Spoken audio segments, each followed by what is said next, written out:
Damn. Place hasn't changed a bit. Glad you approve. Can't be.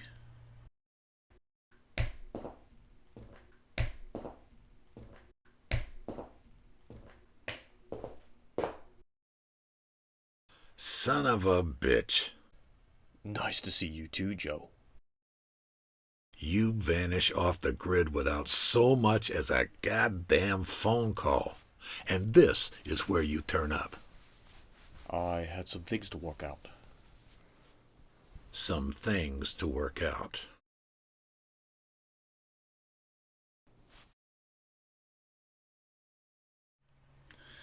Guess I can't argue with that.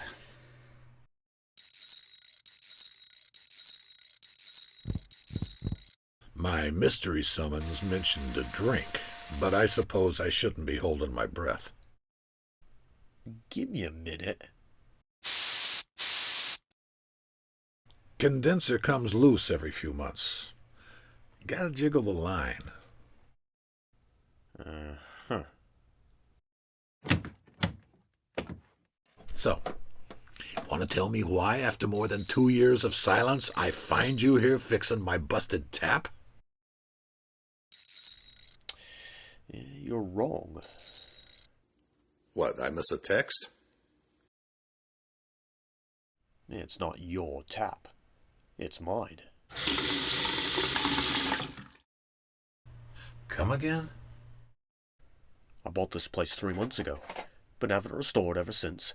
Exactly like it was before you sold it to that god-awful discotheque. Took us a month just to clear out the glitter. I asked the council to sell it for me. Didn't think I needed it anymore. Not with you deciding to move to the other side of the goddamn world. Then you up and disappeared after... But now, well... Yeah, but now you have all the time in the world. How the hell did you hear about that? Your replacement lacks your subtlety. And not to mention your charm. What do you expect from a kid barely past puberty? Time catches up to all of us eventually, Joe. Even immortals. Still, it just didn't seem right to have your retirement party anywhere else. And after that, well, this place is going to need management with more experience than me. So you did all this for me? I did miss you, Joe. You too, Mac.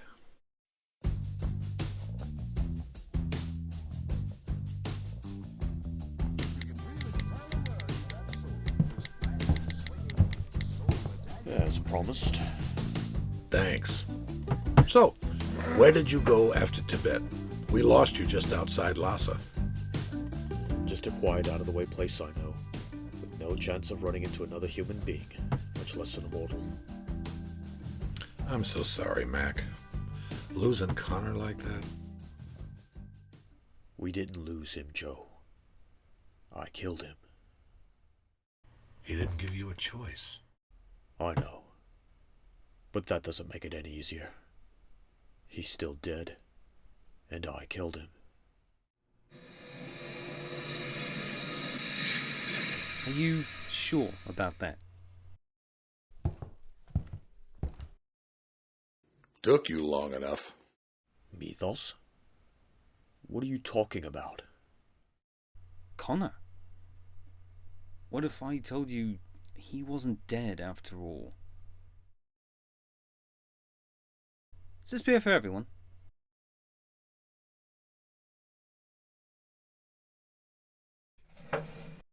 What the hell are you talking about, Mythos? Connor's dead. Only in a manner of speaking. You think I just imagined something like that? Easy, Mac. Not at all. You saw and experienced exactly what you were meant to. Exactly what Connor wanted you to. This is ridiculous. The mind is capable of constructing many things all on its own. From deja vu, to a spectre in the shadows, to entire realities. When such a power is combined with the special ability of an immortal. Yeah, but Connor never had that kind of ability. Of course he did. Kane. Give the man a cigar. Bullshit. Why? It's not like you haven't seen it before. He's right, Mac. Garrick almost drove you batshit and took your head. Hell, for all we know, that means you have it too. Yeah, but that was... What? Illusions? Projections in your mind? When you fought that robe demon, how real did it feel? When we take another immortal's head, we absorb their essence, everything that makes them unique. That includes their strength, their memories, their abilities. I don't need a reminder about how immortals work. Maybe I do. I mean, I get that Kane and Garrick used this mojo to get inside people's heads. Even from the outside you could tell it was a pretty thorough job. But what about the quickening? They tend to leave an impression. Normally you'd be absolutely right, but this was a unique case. Two immortals with the same power. It was a gamble whether that would allow for a deeper connection, a chance to transfer some memories, emotions, even a suggestion or two. And hope Mac had never noticed the difference. Why should he? A quickening isn't like downloading a new song onto your iPod. Most of the time, this essence doesn't manifest itself directly, but sort of becomes part of the background noise, like a new instrument being added to the symphony of our lives. In time, a harmony is reached. If not, we'd all be driven mad by the cacophony. Of course, every now and then, that can happen involuntarily, and sometimes with disastrous consequences. A dark quickening. It's all in there, waiting to be controlled, with the right training, the right guidance. What? You? I have had a lot of experience. But why would Connor trust you to help him develop this ability? Didn't you know? Connor and I go back a long time.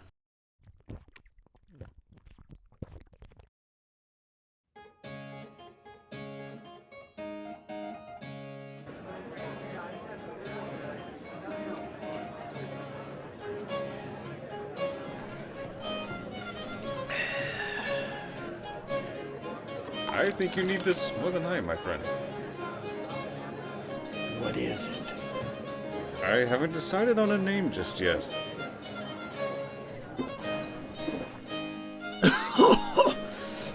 Mother of God. Feels like I've just been hit by a cannonball. Boom, boom.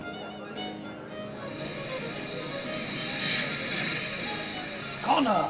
Sonda! I found someone you should meet. Gentlemen, may I introduce my new friend, Dr. Benjamin Adams. Pleasure to meet you, Doctor. Likewise. And Connor MacLeod. Been many a tale about you, sir. Yes. Yes. Ah, I finally spy our host for the evening, Lord Bassett! Lord Bassett! What the hell is wrong with that woman's face? Connor, come here!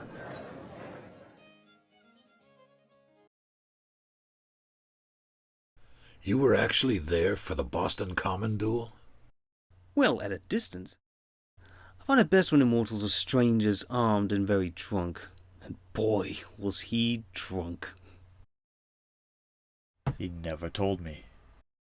Don't take it personally, MacLeod. Connor kept everything very compartmentalized. In truth, it's a trait I greatly admire in him. Yeah, I'll bet. So he knew you were... you. Not at first, but he figured it out. Lucky for me, he didn't want my head. Not for that, anyway. For what, then? I may not have the power of illusion, but that's not to say I have no experience creating false realities myself. Unlike you, MacLeod, I find it better to avoid a fight than seek one out. Sure, just right away.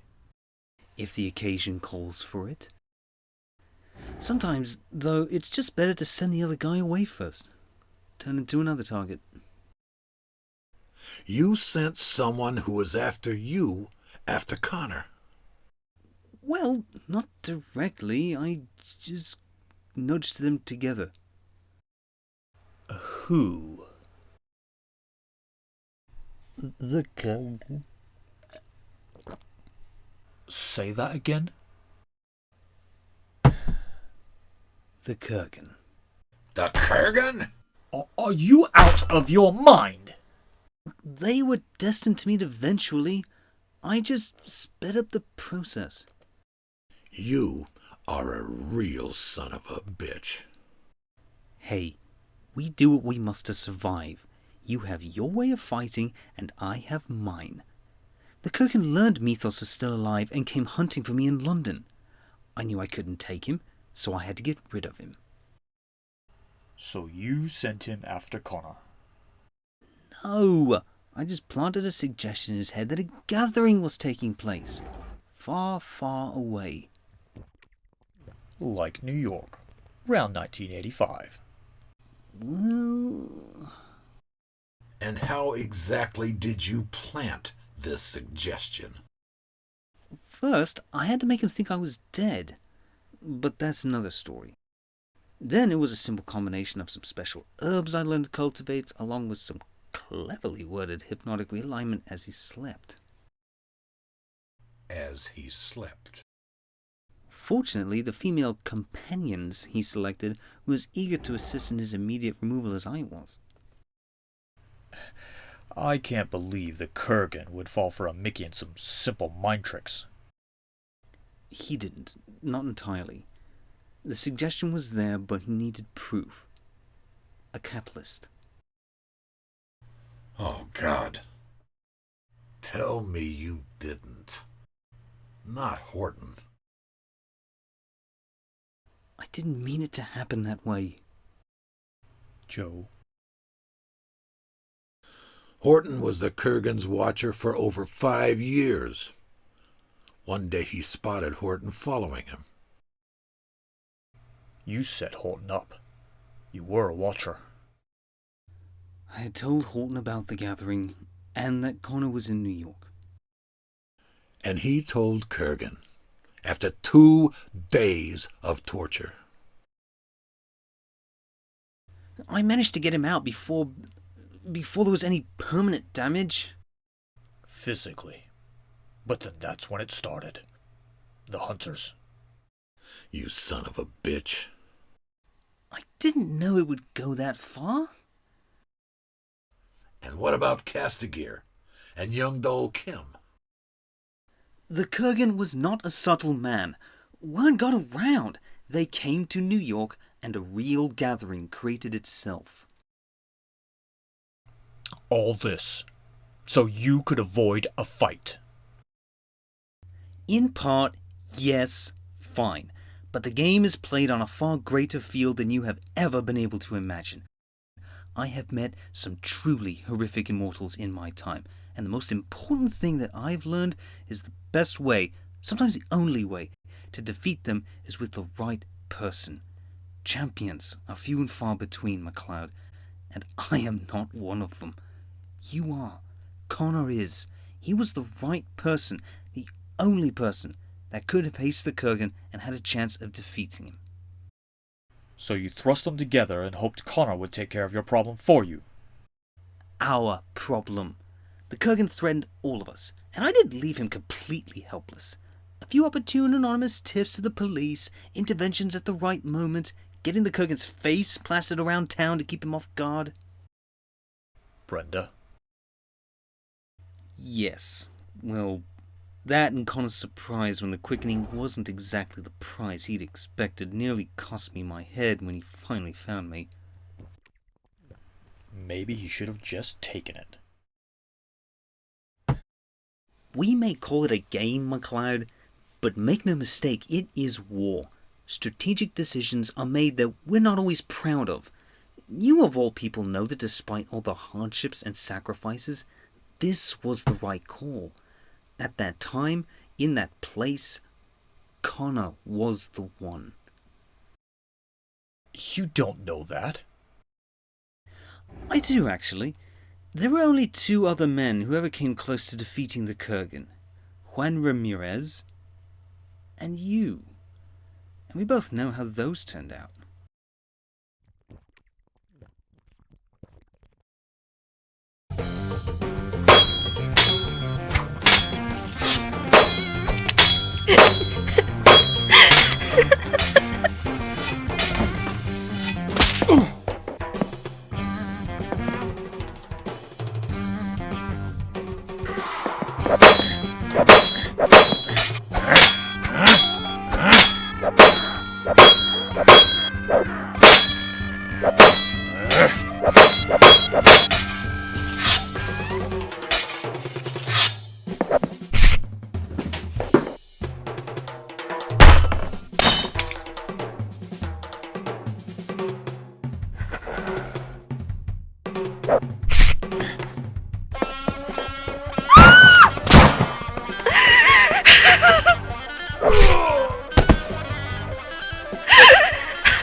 So you tricked Connor into fighting the Kurgan for you, and figured you could help him do the same thing to me.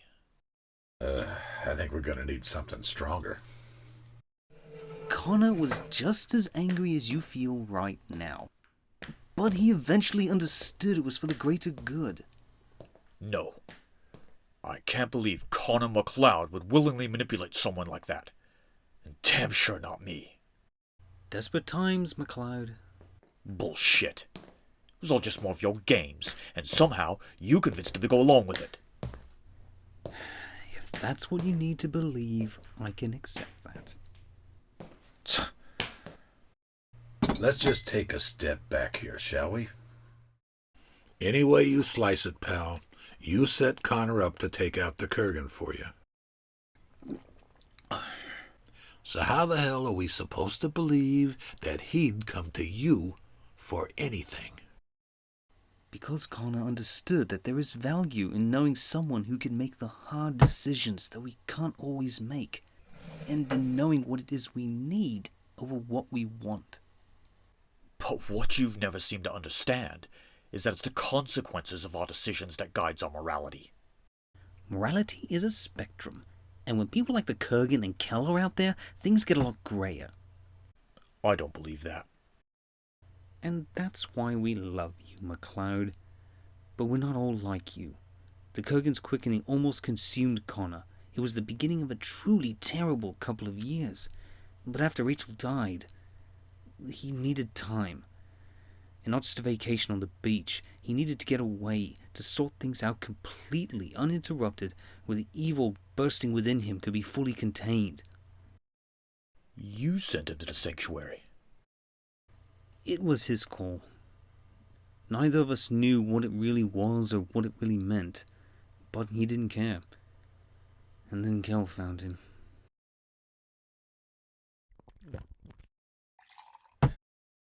I headed over as soon as I'd heard. Fortunately, I found him still alive.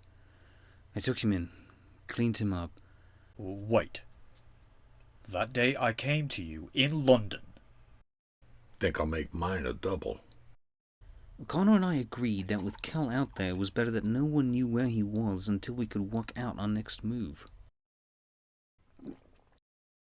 You saw what happened at the cemetery.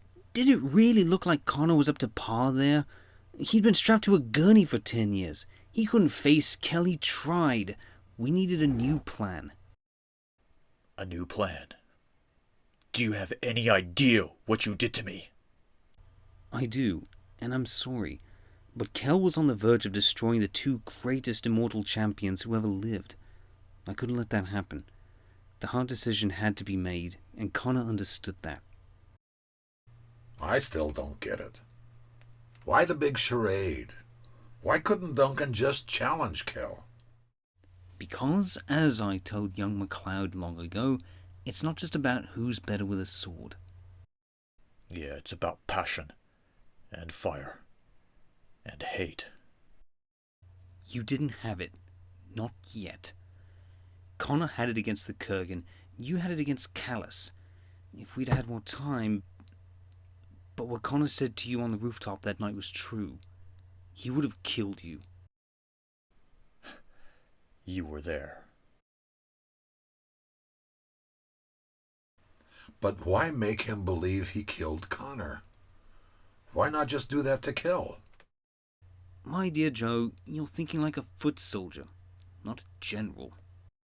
I'm pretty sure fuck you was the response to that. Connor's death was the only leverage we had.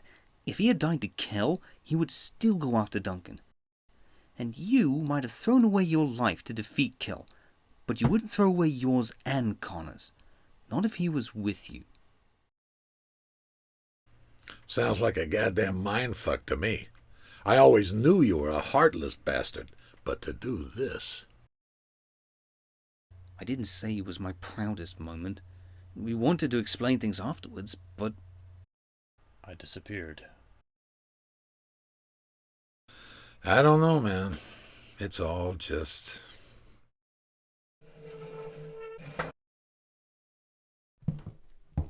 Mac, you still coming to my party tomorrow night, right? Mac?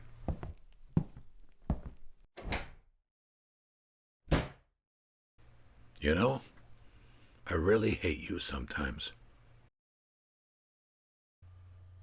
So do I.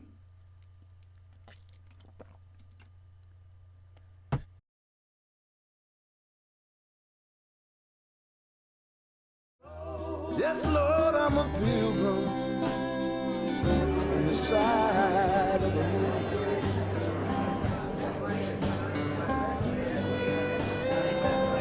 This road to the Lord is paved with our tears. I've been out here walking for what seemed like long years. So it's true then? Or am I just imagining things again?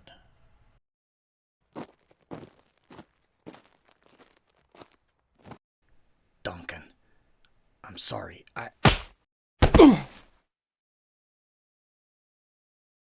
Gissa deserves dead.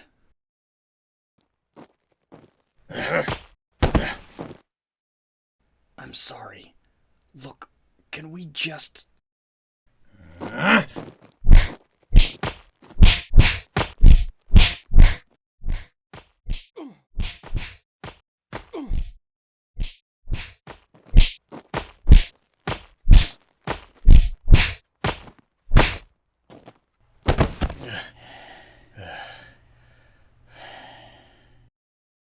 Do you have any idea what you did to me?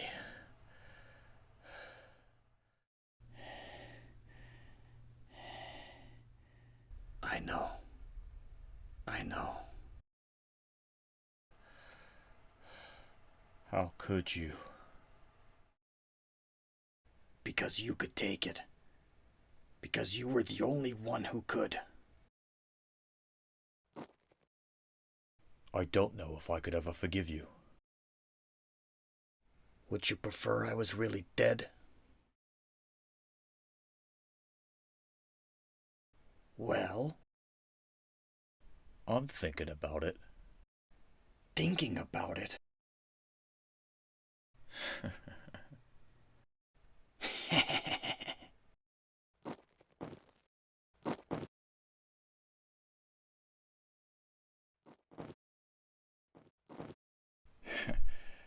You're buying, remember? I'm buying.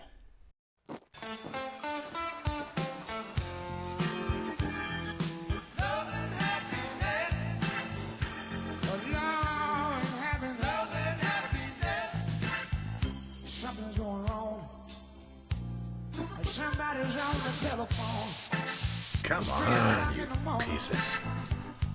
talking about she's gonna make it right. Give her a whirl now, mate. Heaven is a winner. Thank you. Well, you know you really feel it. Oh, don't mention it. By somebody. So, I hear this is a good place for an immortal to grab a pint.